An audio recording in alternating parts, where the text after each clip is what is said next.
Monsieur le ministre de l'économie, je pense qu'il est important que tous les Sénégalais et toutes les Sénégalaises mesurent la gravité des moments que nous vivons. Il est extrêmement difficile d'intéresser les Sénégalais sur des questions qui relèvent d'une certaine technicité, particulièrement quand il s'agit des finances et du budget. Mais en langage très simple, je voudrais que les Sénégalais comprennent la situation. Et il était important pour nous de dresser cette situation de référence bien avant de vous présenter le nouveau référentiel le 7 octobre. Vous ne pouvez pas faire des projections sur les 25 prochaines années si vous n'avez pas fait l'état des lieux et la situation dans laquelle vous trouvez le pays. C'est d'autant plus important que, en tant qu'acteurs politiques, nous avons promis aux Sénégalais.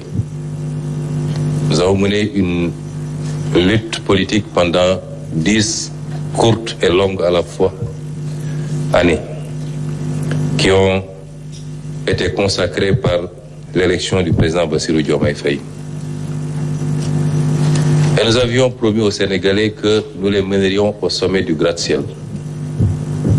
Et je confirme ici que par la volonté de Dieu, nous le ferons.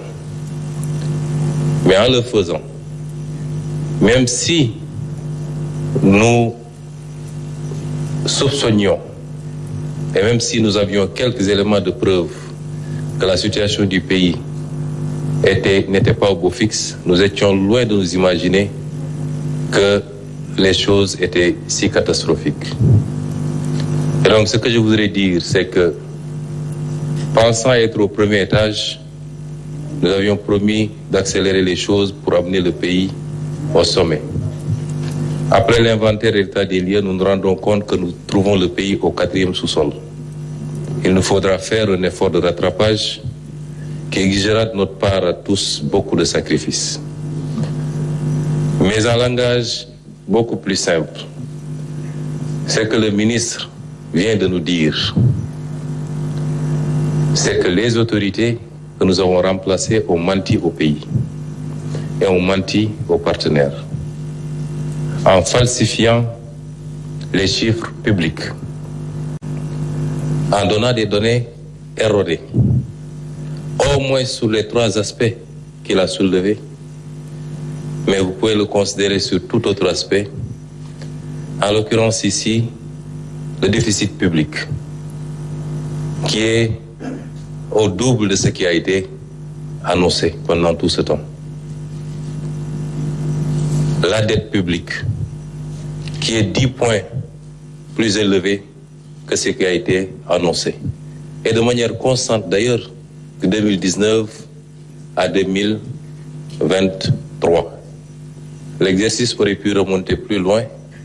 On aurait su ici, la tendance avait pris départ un peu plus tôt, mais les 4 exercices nous suffisent pour voir à quel point le régime du président Macky Sall a menti au peuple, a menti aux partenaires, a tripatouillé les chiffres pour donner une image économique, financière et budgétaire qui n'avait rien à voir avec la réalité. C'est d'une gravité extrême. D'une extrême gravité. Sur le 3e point, il a abordé la question du surfinancement.